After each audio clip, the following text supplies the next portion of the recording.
Nung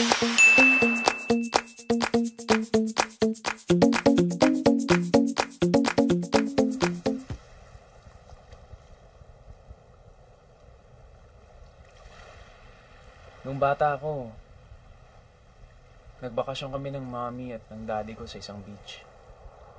Mga 6 years old pa lang ako nun. Pero isang araw, sumakay sila sa isang bangka.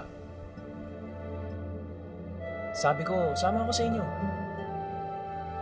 Sabi nila, wag na. Kasi babalik din kami kaagad. Pero hindi na nangyari yun. Hindi na sila bumalik. Lumubog kasi yung bangka. Mula nun,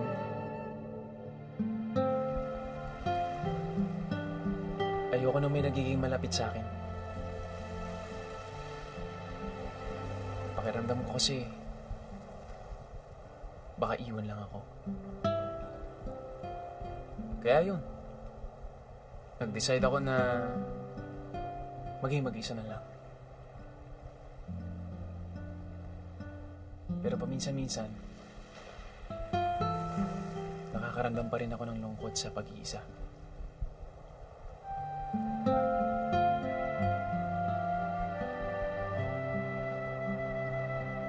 Alam ko yung nararamdaman mo. Lumaki kasi akong papa's girl. Kaso, 5 taon ako nang ginising niya ako.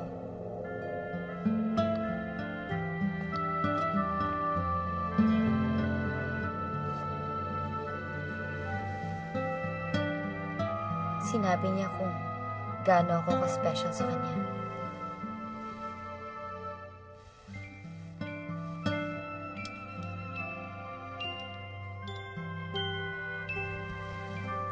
Aalis lang daw siya. May pupuntahan. Pero hindi na siya bumalik.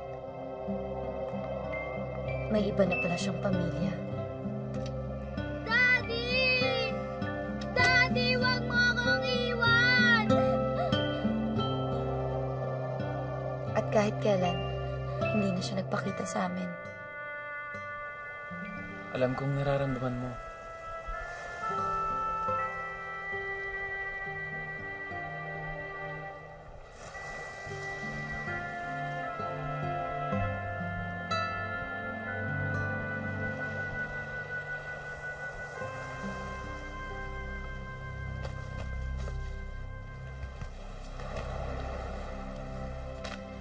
Tato, maraming salamat ah. Wala eh, pre.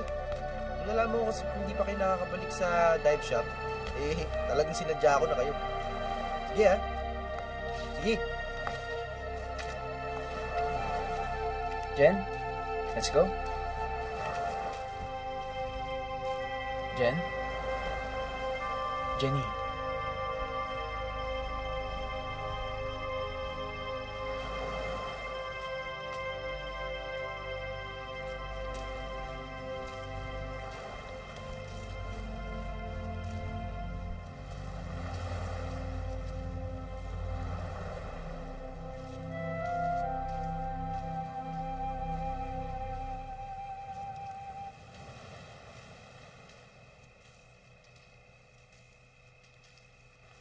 Okay ka lang ba?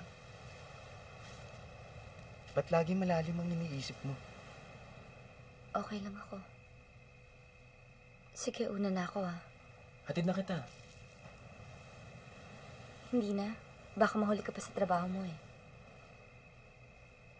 Thank you ah. For what? For making me feel this way.